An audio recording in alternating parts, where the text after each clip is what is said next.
In this video, we're gonna take the X100v out for one last ride because I just sold it, even though I thought I would never ever get rid of it. I thought I was gonna give it to my son when he's grown and maybe he can give it to his favorite kid when he's older.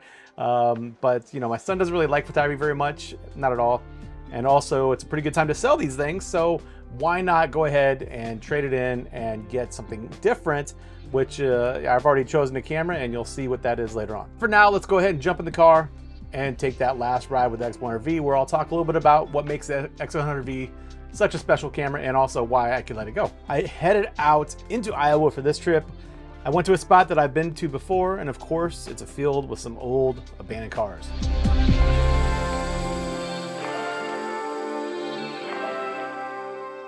I got out and started taking photographs, this one being totally underexposed because I didn't feel like bracketing. I knew I'd have enough juice in the file to fix it later, which is mostly true. The photo is a little grainy, but since I've seemed to be adding grain a lot to my photos lately, I still think it works.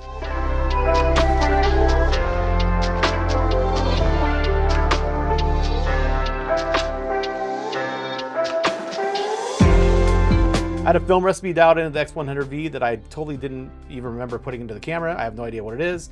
And for this one, I had to desaturate the image just a little bit though, to fit the look I was going for. I like how soft it is, but notice that the GoPro's microphone is in the left part of the frame. It's an easy Photoshop or Lightroom fix, but I wanted to keep it in there because I want to personally remember how much of a wreck I am when I'm out trying to do these YouTube videos and I have no idea what I'm doing half the time.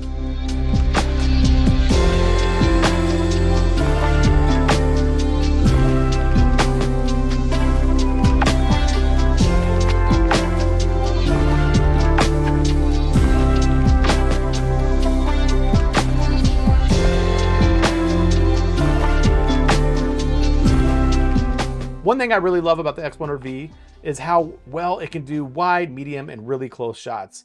You get a shot like this, you know, a medium one, that looks pretty good, but it also allows us to get wildly close.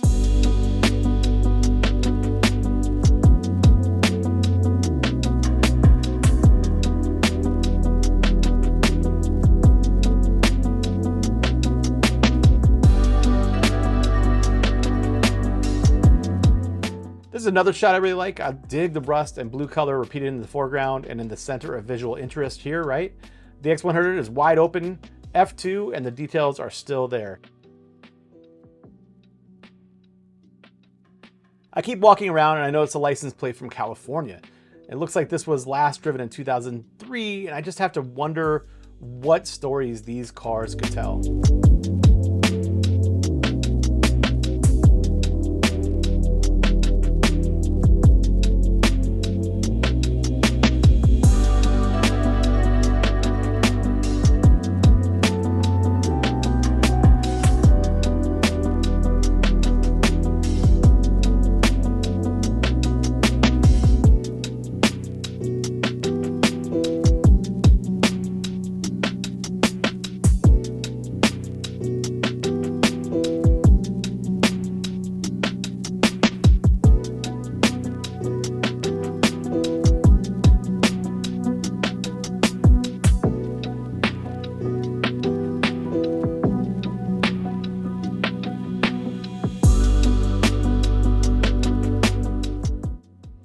I really like this old car. I tried a few shots of it, but I just wasn't feeling it at all. Maybe it was a light, or maybe it was just good old incompetence and not being able to see it. But either way, I didn't have a shot of this one I liked.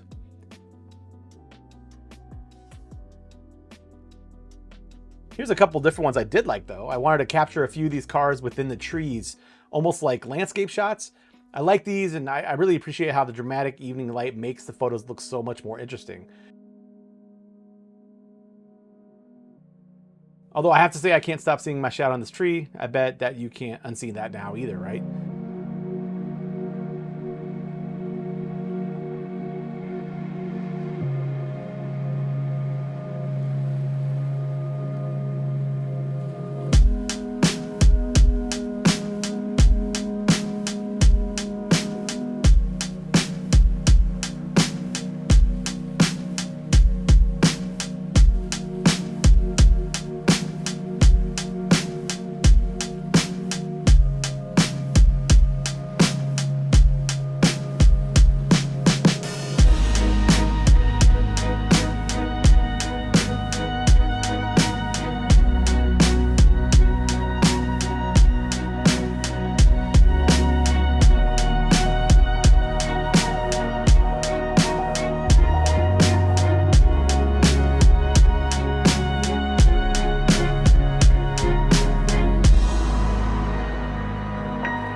So for me, the OM1 is replacing the X100V. Here's a shot that I took with the X100V, and here's the same one with the Olympus OM1, right? Honestly, if you go back and forth, it's really hard to tell which one's which. Here I wanted to use the grain silos and the trees to frame the storm in the background, but I don't think it really works. I got a little closer, but the X100V's lens is just a little bit limiting, right? It's a 35mm in full frame, and it just wasn't quite enough in the scene. But luckily, you can always get wider by cheating, stepping back, and taking multiple photos, like I did right here. You can see the 3 shots, and then I just threw them together in Lightroom.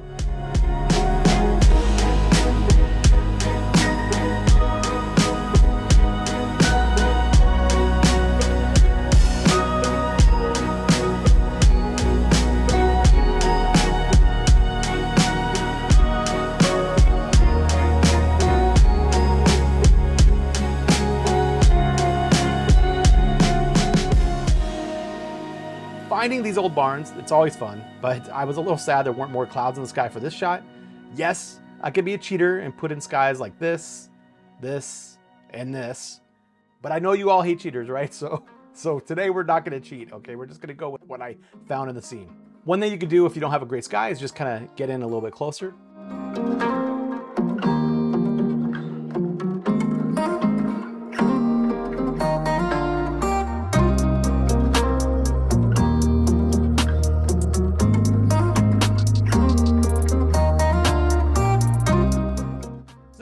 I was feeling pretty good about myself, and I found this cool little situation on the side of the hill. For some reason, it creeped me out a little bit, right? So I wanted to underexpose it just to make sure my shadows were super deep, and I think it works because definitely there are many zombies inside of here.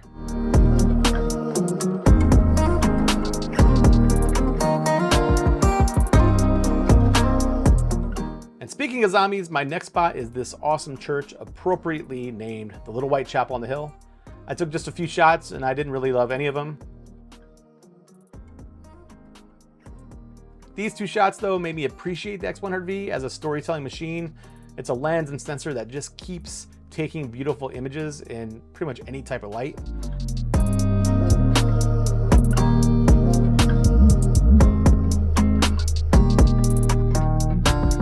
You never know what you're gonna find in the country.